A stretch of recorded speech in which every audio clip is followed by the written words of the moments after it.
পুরুলিয়ায় পুজোর আগেই পুজো। রাজনওয়াগড় গ্রামে শবর সম্প্রদায়ের বাচ্চাদের হাতে নতুন জামা, সবাই মিলে করলো খাওয়া দাওয়া। কলকাতার মনীন্দ্রচন্দ্র কলেজের অধ্যাপক এবং কয়েকজন পড়ুয়ার উদ্যোগ।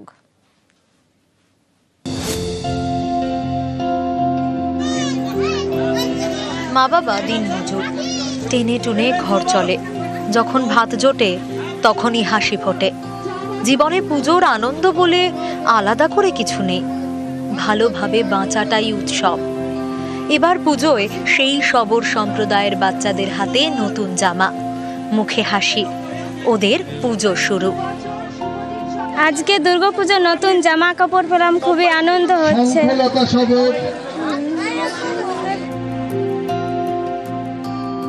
কলকাতার মনীন্দ্রচন্দ্র কলেজের সাংবাদিকতা বিভাগের অধ্যাপক এবং পড়ুয়ারা পুজোর আগে পুরুলিয়ায় মানবাজার ২ নম্বর ব্লকের রাজনওয়াগড় গ্রামে প্রায় ২৫০ শবর ছেলেমেয়ের হাতে তুলে দেন নতুন জামা। পাত পেরে খাওয়ানো হয় গ্রামবাসীদের। ভাত, ডাল, পোস্ত, দেশি মুরগির মাংস।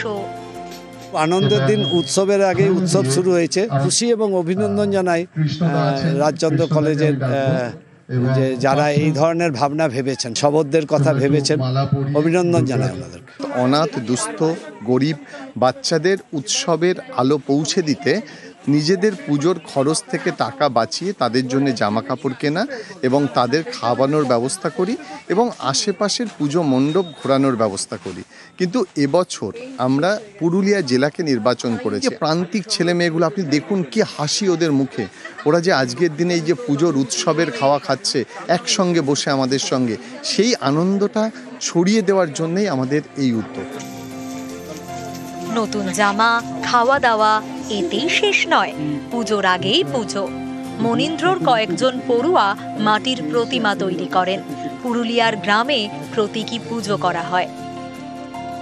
সেই প্রতিমাটা যে নির্মাণ করেছে সে হচ্ছে আমাদের কলেজেরই একজন ছাত্র, 4th সেমিস্টারের বিবেক সর্দার। আপনি দেখতে পাচ্ছেন একটি বেল গাছ রয়েছে এবং সেই বেল গাছ থাইল্যান্ড থেকে আনা হয়েছে। সেই থাইল্যান্ডের বেল গাছ আমরা এখানে রেখে যাব। শবর গ্রামে এখানে থাকবে সেই বেল গাছ।